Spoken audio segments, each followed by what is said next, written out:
Je suis Céline Alain, coordinatrice du plan de sauvegarde des collections à la Bibliothèque nationale de France depuis 2012.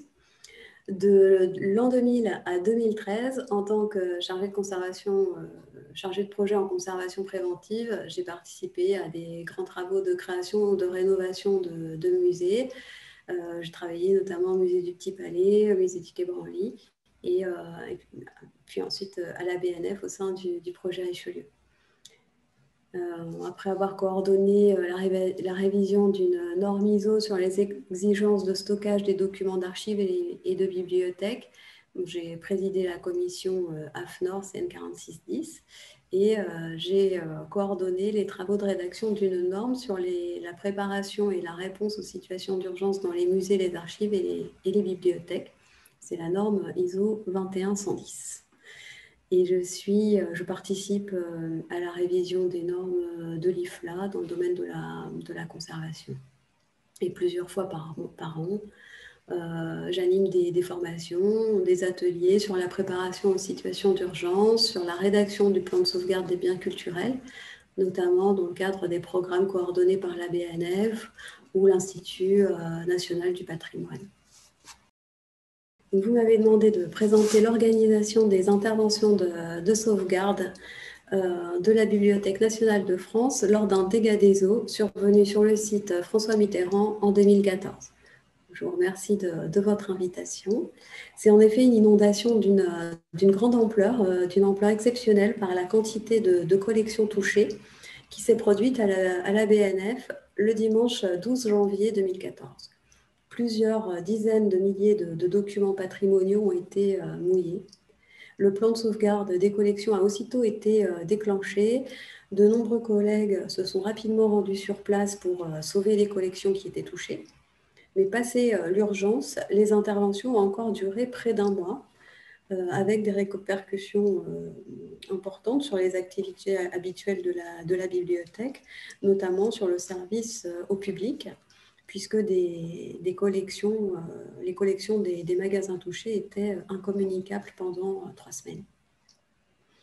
Alors, au congrès de l'IFLA de 2014, nous présentions avec Philippe Vallas, directeur adjoint du département de la conservation de la BNF, un article très détaillé justement sur les opérations qui avaient été conduites en 2014, sur notre organisation, sur les traitements de stabilisation que nous avions choisis. Bon, 6 ans après, nous nous souvenons tous de l'importante mobilisation des collègues et de leur implication pour participer aux opérations. C'était vraiment le point fort de l'établissement. Les leçons de cette expérience ont aussi rapidement été tirées. Et moi, je vais vous présenter les développements qui ont été apportés au plan de sauvegarde depuis 6 ans. Et je vais d'abord commencer par vous présenter le déroulé des opérations de sauvegarde. Alors, un plan de sauvegarde est conçu pour sauver les biens culturels en cas d'incendie, en cas de dégâts des eaux ou de catastrophes naturelles. Ces types d'événements ont des modes de développement particuliers, avec, dans le cas des catastrophes naturelles, une phase plus ou moins courte d'alerte que l'on met à profit pour se préparer ou pour mettre à l'abri les collections menacées. Dans le domaine de la sécurité des collections, un dégât des eaux est défini comme un risque technologique à cinétique rapide. C'est-à-dire qu'on n'a pas de temps pour se préparer, il faut tout de suite se mobiliser pour faire face à l'urgence. Le site François Mitterrand que vous voyez en photo s'étend sur une superficie de 7,5 hectares et comprend plus de 200 000 m² de surface bâtie. Il comprend plus d'une centaine de kilomètres linéaires de rayonnage sur lesquels on conserve des millions d'œuvres. Mais on a aussi dans ce bâtiment près de 200 kilomètres de canalisation hydraulique qui sont là pour le confort du personnel, pour le confort du public, pour les eaux pluviales, l'évacuation des eaux usées, mais aussi ce sont aussi des gaines indispensables à la conservation des collections. En particulier les gaines qui servent au système de climatisation ou au système d'extinction incendie automatique, le sprinklage.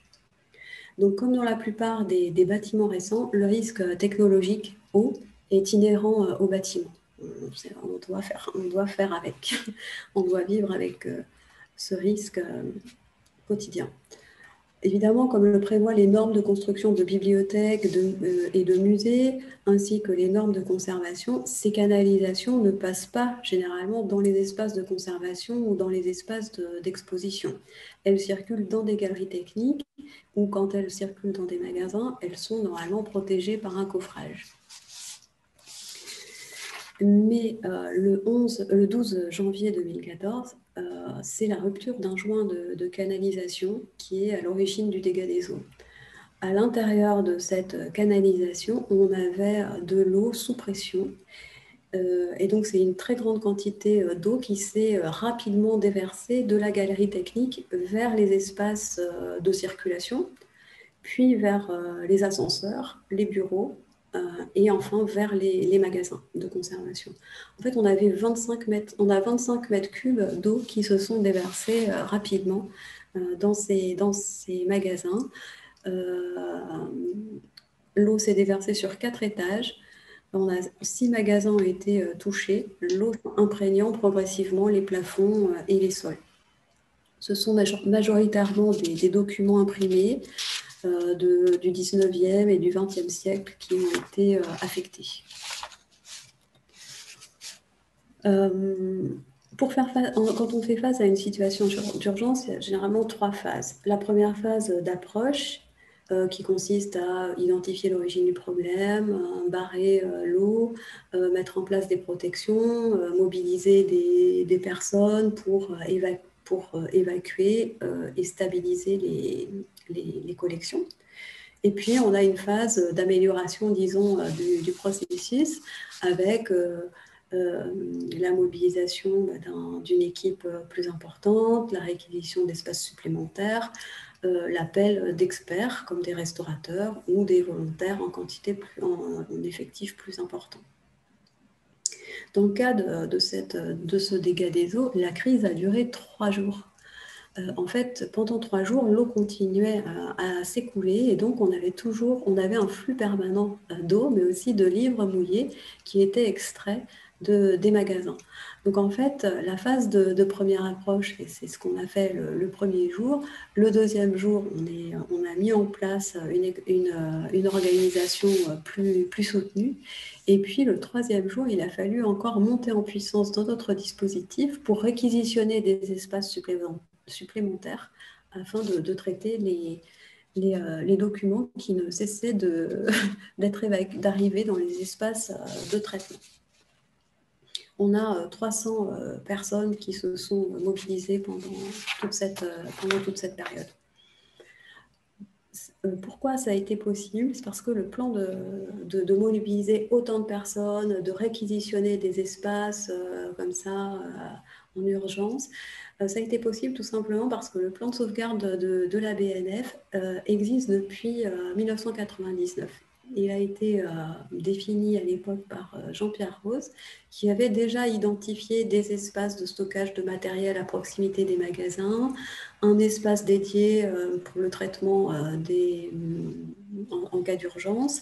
Et puis, il avait défini aussi une organisation avec des personnes identifiées des personnes ressources identifiées dans chaque département. Et on avait aussi une formation de base pour l'ensemble du personnel.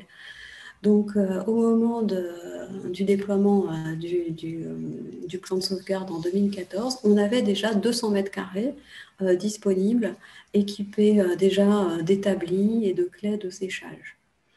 À cette époque, le département de la conservation était en cours de réorganisation et on avait des espaces autour de l'atelier plan d'urgence qui étaient plus ou moins vides. Donc, on a décidé de réquisitionner cet espace avec l'autorisation de la direction générale pour nous permettre de traiter les documents.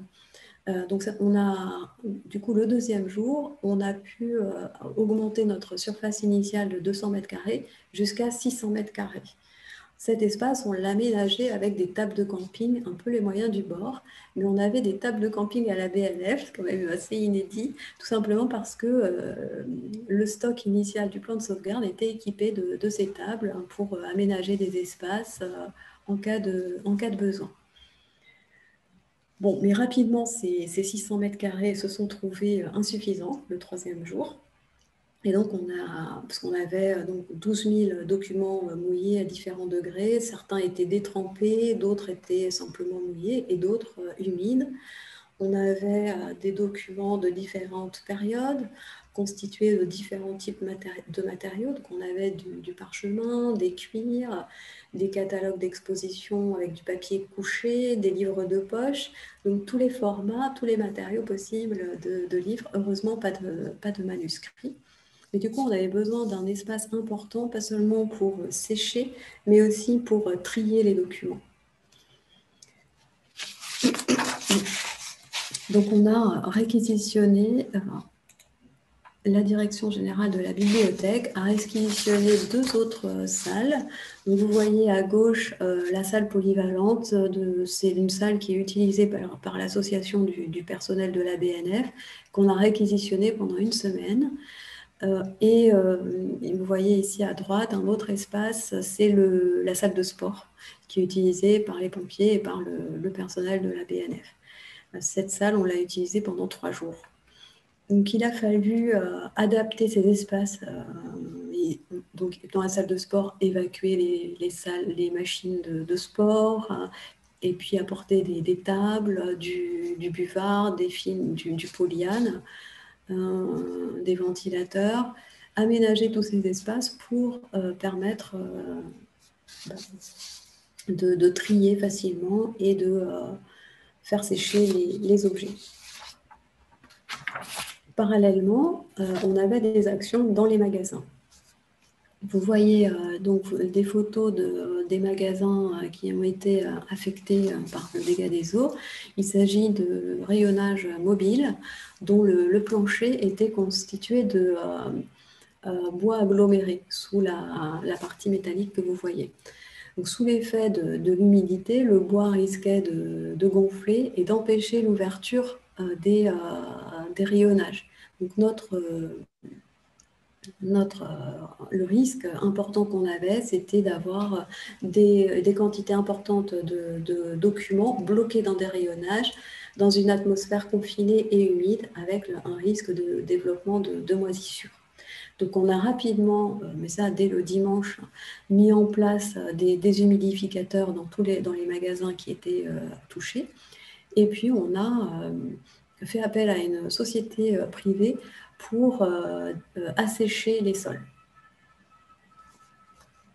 Pendant toute cette période, on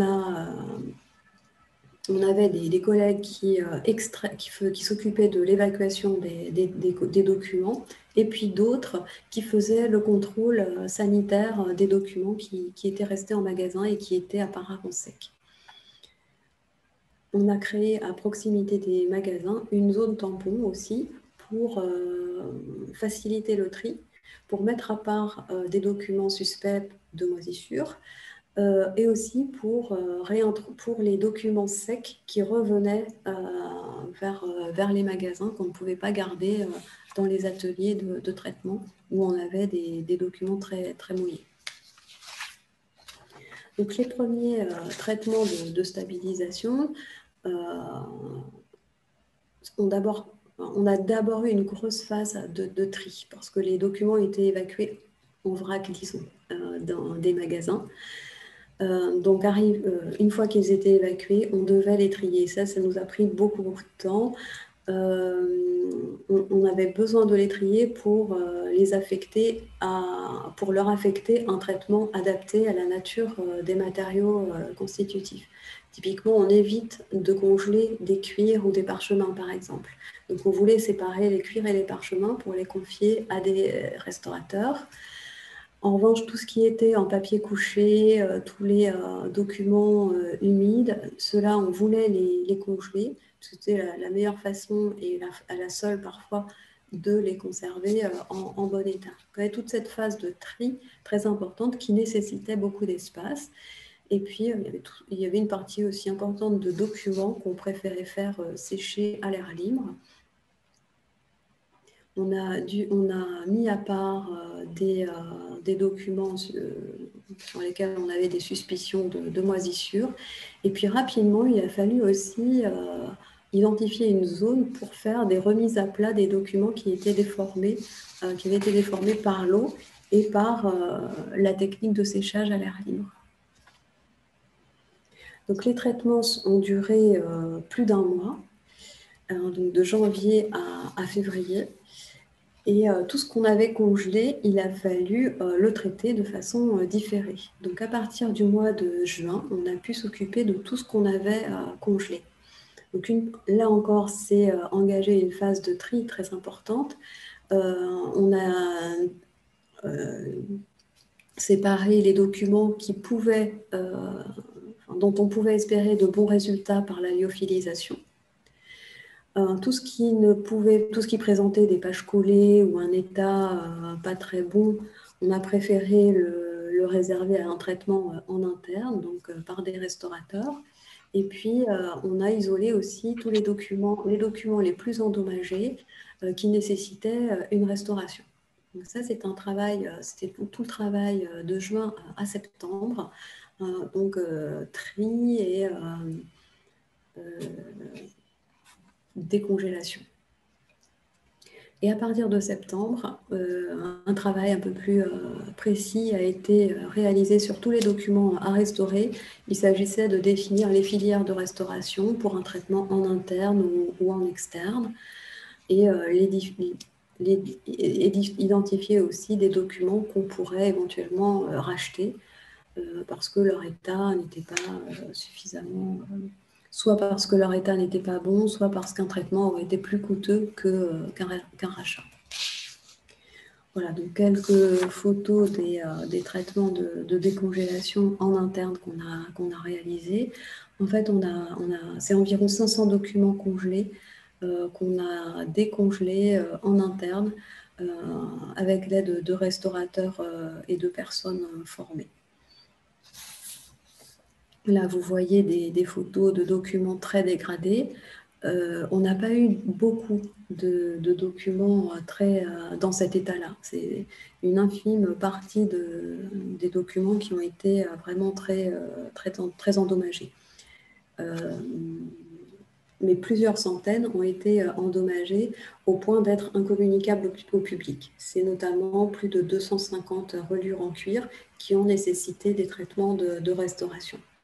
Certains papiers, comme le papier Bimel, c'est ce que vous voyez sur la photo de gauche, ont gonflé de façon irrémédiable. Et là, ce sont des dégâts qui ne sont pas réparables. De la même façon, certains papiers couchés, certains documents en papier couché avaient des pages complètement collées. Donc, ceux-là n'ont pas pu être traités. Puis on avait d'autres documents complètement déformés après le séchage. Donc on a dû déplacer 40 000 documents, 12 000 documents mouillés à des degrés divers ont dû être séchés par différentes techniques. 2000 documents ont nécessité une remise à plat une fois que les livres avaient été séchés.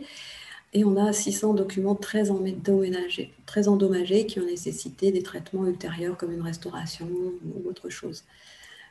Il est pour nous très difficile d'évaluer l'impact d'un sinistre de cette ampleur. Parler du coût des fournitures, c'est une vision très restreinte par rapport à l'ampleur de la situation. Donc on a dépensé environ 20 000 € de fournitures. Donc fourniture en buvard, papier, pochette, 30 000 € aussi pour des traitements extérieurs, en particulier la congélation et la lyophilisation, et puis aussi pour l'assèchement des sols. Mais en fait, il faudrait aussi compter les heures passées par le personnel. On a plus de 10 000 heures de travail par du personnel BNF, toutes catégories confondues. J'ai commencé mon intervention en parlant de l'importante mobilisation du personnel. C'est toutes les catégories de personnel qui se sont mobilisées. On avait dans les ateliers de traitement aussi bien des directeurs que des magasiniers, et tout le monde participait à toutes les opérations de sauvetage. Alors, quelle analyse a-t-on faite de cette situation ? Comme je vous l'ai dit, le plan a été créé en 1999 avec une coordination qui est affectée au département de la conservation, des correspondants dans chaque département de collection, donc un socle, une organisation bien identifiée, des liens effectifs avec le département des moyens techniques qui s'occupe du bâtiment et avec les pompiers aussi qu'on a sur place sur ce site. Et on avait aussi plusieurs séances de sensibilisation au plan de sauvegarde chaque année. Donc, on pouvait compter sur des personnels qui connaissaient l'existence du plan de sauvegarde et qui connaissaient aussi les premiers gestes. Par contre, ce qui n'avait pas été encore défini, c'était le lien entre le plan de sauvegarde, donc les équipes de terrain, et la direction de la bibliothèque. À l'époque, on n'avait pas de dispositif de gestion de crise et le lien était difficile à établir. On n'avait pas non plus d'organisation très formalisée dans les équipes sur le terrain. Donc en fait, chaque agent savait de son côté quoi faire, mais on ne savait pas s'organiser en équipe en situation d'urgence. Donc ça, c'était vraiment le plus délicat. Donc devant l'urgence, dans la situation d'urgence,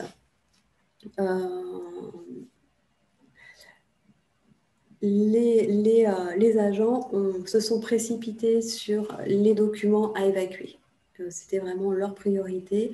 Mais en fait, quand on doit faire face à un sinistre comme celui-là, on doit anticiper le risque de ce qu'on appelle suraccident, c'est-à-dire le risque que la situation empire. Et toutes nos actions doivent être centrées pas seulement sur la stabilisation des objets qu'on a entre les mains, donc pas seulement sur leur évacuation, mais il faut aussi stabiliser la situation dans le magasin, pour éviter la survenue de moisissures.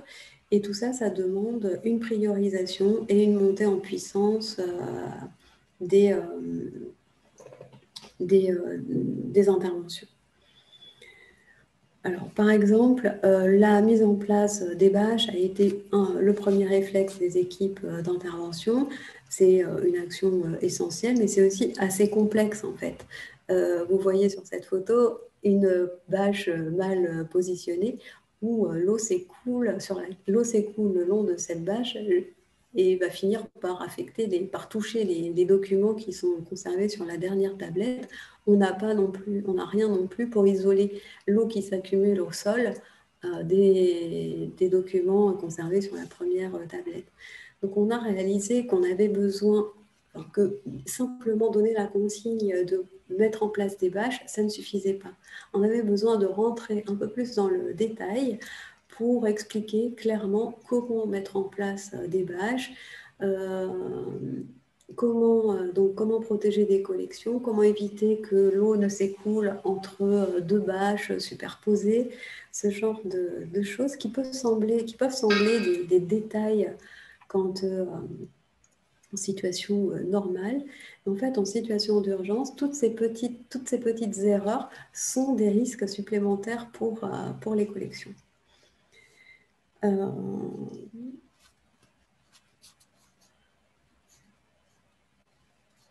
Vous voyez aussi on a constaté aussi que des prescriptions de conservation préventive essentielles et bien connues devaient être rappelées. Bon, dans les bibliothèques, dans les musées, l'espace est compté. Et vous voyez ici que la tablette inférieure est assez proche du niveau du sol. normalement, enfin, les recommandations des normes, les normes recommandent de positionner la tablette au moins à 8, 10, 15 cm du niveau du sol en fonction des types de risques auxquels est exposé le bâtiment. Nous, on a réalisé aussi qu'il était important d'avoir une tablette de toit au-dessus du rayonnage. On en avait une, mais on aurait préféré avoir une tablette unique qui couvre l'ensemble du rayonnage, parce que dans notre cas, on a une tablette par travée, et du coup, l'eau s'écoule entre chaque travée, et une partie des documents aurait pu être protégée si on avait eu une tablette continue sur toute la longueur du rayonnage. Alors là, vous voyez l'importance de la logistique avec une photo d'un atelier où on n'avait plus suffisamment de tables, et on a dû faire appel à l'esprit pratique des volontaires et à des solutions d'adaptation. En fait, donc on n'avait plus de table, donc on a utilisé des palettes en polypropylène qu'on a superposées sur des caisses ou sur des cartons rigides pour constituer pour augmenter la surface de pose. On a eu la chance d'avoir des documents qui étaient des livres ou des périodiques qui ne posaient pas de grandes difficultés dans la majorité. Donc on avait peu de difficultés de traitement. L'eau était claire, on n'avait pas d'eau sale, on n'avait aucune difficulté. La seule difficulté, c'était une difficulté liée à la quantité d'objets touchés. Donc, qui dit quantité dit importance de la logistique. Donc, on avait, comme je disais tout à l'heure, un espace plan d'urgence assez vaste qu'on a pu rapidement utiliser. Et des locaux supplémentaires qu'on a pu facilement réquisitionner. Mais tout ça, ça demande déjà une validation, et puis ensuite, il faut aussi avoir des consignes très claires pour l'organisation de ces espaces. Comment aménager un espace pour le séchage. Il y a eu toutes sortes de débats sur la largeur des allées, sur le positionnement des prises pour le branchement de congélateurs ou de déshumidificateurs. On a réalisé qu'on avait besoin, on savait, mais ça n'était pas clairement décrit. L'espace de traitement doit comprendre une zone d'arrivée des collections, des zones de tri, des zones pour les déchets. En fait, cet espace, ce n'est pas simplement un espace libre pour faire sécher des objets. Il doit pouvoir accueillir différentes fonctions qui sont amenées à évoluer au fil des jours au gré du séchage des objets. Donc, au début, on a besoin d'une grande zone de tri et progressivement d'une plus grande zone de séchage. Et puis, une fois que les documents sont secs, la zone de séchage va se réduire au bénéfice de la zone de tri pour le retour en magasin ou de remise à plat, de tri aussi pour la restauration. Donc, c'est un espace qui doit être facilement modulable et dans lequel aussi on doit pouvoir réguler les niveaux de température et d'hygrométrie.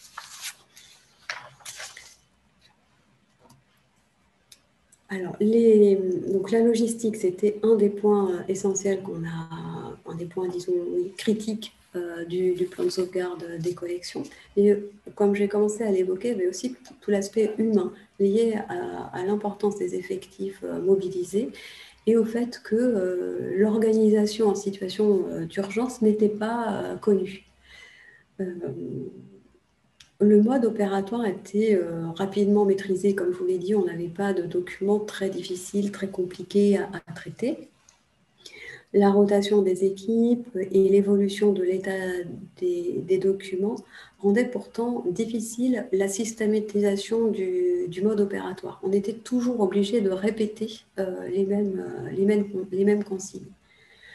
Dans la pratique, l'organisation de l'espace était quotidiennement remise en question pour les raisons que je viens de vous exposer. Des équipes étaient formées chaque jour pour s'adapter à l'évolution de la situation. Et puis, dans ces situations d'urgence, la part de subjectivité est aussi très importante. Alors, en situation d'urgence, on a aussi la part de stress, la réaction au stress de chacun qui est très, très différente. Et il faut être capable de gérer cet aspect-là aussi quand on est coordinateur. Mais la subjectivité, on a dû la prendre en compte pendant toute la durée, pendant le mois qu'a duré, qu'ont duré toutes les opérations. Sur, par exemple, un point qui semble anodin, c'est comment définir qu'un livre est sec, si on n'a pas de sonde. Chacun avait une perception différente du degré d'humidité des objets. Et voilà, si on se trompait, on risquait de réintroduire dans le magasin des documents un peu humides avec un risque de moisissure. Donc, donc on avait une responsabilité et un stress important, pas seulement au moment de l'urgence, mais jusqu'à la fin, des traitements, avec des repères qui n'étaient pas stables. Tous les repères organisationnels, euh, même de repères dans l'espace, de repères visuels, tout était modifié chaque jour quasiment. Donc ça, c'était un aspect très, très difficile, je pense, et source de stress aussi pour les personnes qui intervenaient, avec l'arrivée importante de documents pendant, pendant plus de 3 jours. Alors, qu'est-ce qui a marché? Bon, on a tiré un bilan plutôt positif de ce plan de sauvegarde en se basant sur le fait que peu de documents étaient étaient détruits. Des milliers de documents ont pu être pris en charge rapidement et traités en quelques semaines.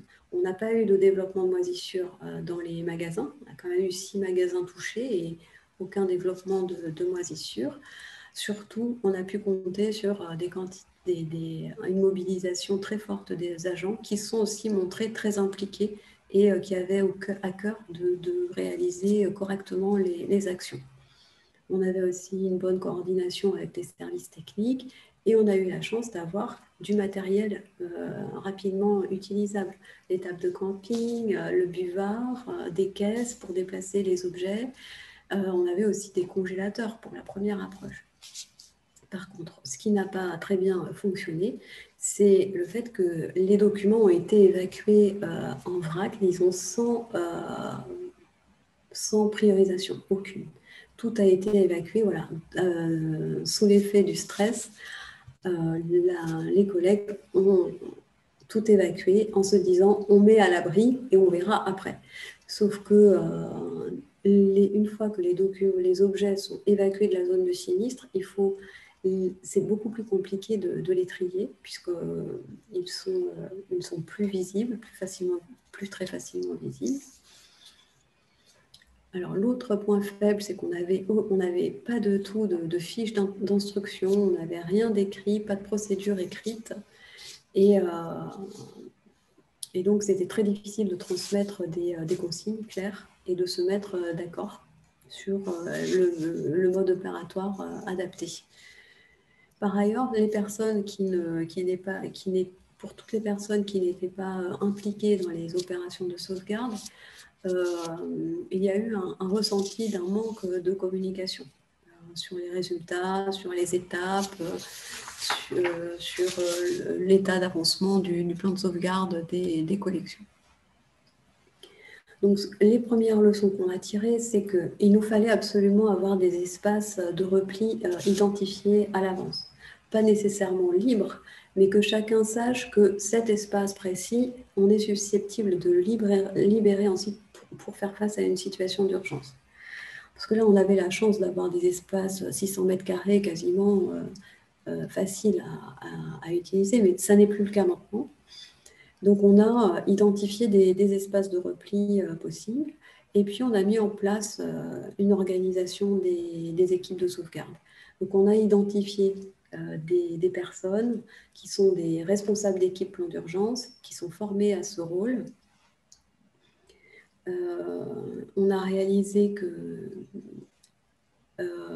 la connaissance préalable de cette organisation par l'ensemble du personnel était très importante pour que les personnes sachent vers qui se tourner et pour éviter aussi les contre-ordres, les idées reçues. Donc, une organisation bien définie à l'avance et connue de tous, c'était un des principaux axes d'amélioration. Et puis, aussi avoir des procédures écrites, même pour des actions très simples, pour éviter les malentendus, pour éviter aussi que des personnes s'improvisent chef d'équipe, tout simplement parce que sous l'effet du stress, il y a des personnes qui peuvent avoir tendance à prendre l'ascendant sur les autres, alors que d'autres peuvent être tétanisés par la situation. Donc, on préfère avoir des fiches d'instructions écrites qui servent de support à l'action pour éviter tout malentendu. Voilà, puis l'importance de l'entraînement. On avait jusque-là des formations de sensibilisation, mais on a souhaité développer plutôt des entraînements, pas nécessairement des exercices grandeur nature, mais des entraînements aux différentes fonctions qu'on serait amené à remplir en situation d'urgence. Donc aujourd'hui, 6 ans après, on a des procédures adaptées pour chaque site. On a un plan pour les 3 principaux risques qu'on rencontre sur les 8 sites de la BNF. Donc on a un plan crue, un plan incendie, où c'est les consignes pour les pompiers, et des consignes pour les dégâts des eaux. On a défini donc les différents niveaux de responsabilité en situation d'urgence, avec des rôles précis au sein des équipes du plan de sauvegarde des collections. Donc, cette organisation du terrain pour le plan de sauvegarde, elle s'est faite en parallèle avec une avancée majeure pour la BNF, qui est la définition d'un dispositif de gestion de crise. C'est quelque chose qui a été lancé en 2015. Et puis, on continue de développer des fiches d'intervention adaptées à la diversité des objets qu'on conserve à la BNF. Donc, on n'a pas seulement des livres, on a aussi beaucoup d'objets d'archéologie, des costumes, des cartes et plans, tous les procédés photographiques depuis l'histoire, depuis l'origine de la photo. Et puis on a les objets aussi en exposition avec des œuvres empruntées. Voilà, donc voilà les évolutions du plan de sauvegarde à partir d'un sinistre très impressionnant, pas très compliqué, mais très stressant à gérer dans la durée. On sait que aucun sinistre ne ressemble au précédent. Donc, on s'entraîne le plus souvent possible et on reste très modeste sur notre capacité à faire face à un sinistre parce que on peut être dépassé par l'ampleur des événements. Mais au moins, on n'est pas dépourvu sur le plan matériel ni sur le plan organisationnel. À la BNF, on a 2 sites qui sont situés en bord de Seine. Je vous disais tout à l'heure pour le site François Mitterrand qu'on vit quotidiennement avec l'eau, parce qu'on a un risque technologique interne, mais aussi parce qu'on a la Seine juste à côté. Et en fait, on est séparé de la Seine simplement par une paroi en béton. On est au contact de la Seine quotidiennement. Donc, sur ce site, l'architecte Dominique Perrault avait imaginé déjà des solutions pour protéger les zones de conservation qui sont dans les sous-sols. d'un risque possible de crue de la Seine. Donc ce risque-là a été pris en compte dès la conception du site. Et le département des moyens techniques a développé des actions pour protéger encore plus le bâtiment contre le risque de pénétration de l'eau. Donc sur ce bâtiment, dans ce bâtiment, on n'aurait pas, sauf cas de crue exceptionnellement exceptionnel, on n'aurait pas normalement de quantité importante de collections à déplacer. Donc on a identifié pour un risque exceptionnel et rare des collections, enfin une partie de collections prioritaires à mettre en sécurité absolument. Donc on a des lieux de repli, on a des caisses en quantité suffisante pour les évacuer. Mais sur le site François Mitterrand, le principe de sauvegarde, c'est de renforcer la protection du bâtiment. Sur un autre site, c'est le site de l'Arsenal. Là, donc c'est un site historique, un palais historique avec des collections qui sont conservées dans les sous-sols. Et c'est le seul espace où on pouvait conserver des collections. Donc, et c'est des collections qui sont liées à l'histoire du bâtiment. Alors, il y a une logique aussi entre l'histoire du bâtiment et la présence de ces collections, même si le lieu n'est pas forcément le plus sûr. Donc là, on s'est engagé dans la rédaction d'un plan de sauvegarde de ces collections dès 2015. On l'a terminé à la fin de l'année 2015. L'idée sur ce site, on n'a jamais constaté d'eau en cas de crue. Et on n'a pas retrouvé dans les archives la mention de caves inondées ou de sous-sols inondés. Mais d'après les données de la ville de Paris, on a un risque possible de pénétration de l'eau. Donc on a décidé de déplacer les collections vers les étages du bâtiment. On n'utiliserait pas, on n'évacuerait pas les collections vers un site extérieur parce que les rues peuvent être impraticables par la présence de l'eau ou parce qu'elles peuvent être réquisitionnées par les services de secours, la préfecture pour l'évacuation des hôpitaux, des touristes, voilà, pour la sécurité des personnes. Donc on évacuera vers les étages supérieurs. On a fait des simulations pour nous assurer que cette évacuation était possible et on a réalisé qu'on ne pourrait pas en 72 heures évacuer l'ensemble des collections. Donc on a trouvé un système pour réunir les objets sur les étagères. Ce système, c'est des caissons de regroupement. C'est un système qui nous permet d'évacuer les collections, les objets, non pas un par un, mais par demi-tablette de rayonnage. Donc voilà, la BNF a investi dans ce système qui nous permet de gagner du temps. En 2015, à la fin de l'année 2015, on avait une partie de ces caissons était déjà en place et on avait déjà commencé à rédiger des fiches. On savait par où il faudrait évacuer les collections, quels ascenseurs, quels escaliers, mais on ne savait pas exactement combien de temps ça nous prendrait. On avait une idée de l'organisation qu'on souhaitait mettre en place. Donc on savait que les collections pouvaient être déplacées, qu'on avait des lieux de repli avec des surfaces suffisantes, on savait par où passer, mais on ne s'était pas encore exercé. Jusqu'à ce que, en juin 2016, la Seine monte à des niveaux importants qu'on n'avait encore jamais connus. Et là, la direction de la BNF a accepté d'évacuer les collections alors qu'on n'avait pas de risque avéré de pénétration de l'eau. On ne savait pas. Il y avait beaucoup d'incertitudes aussi à ce moment-là dans Paris sur le niveau réel de l'eau. En tout cas, la direction de la BNF a accepté de procéder à cette évacuation qui nous a permis de tester notre dispositif et son efficacité. Et là encore, on a constaté la forte mobilisation des agents.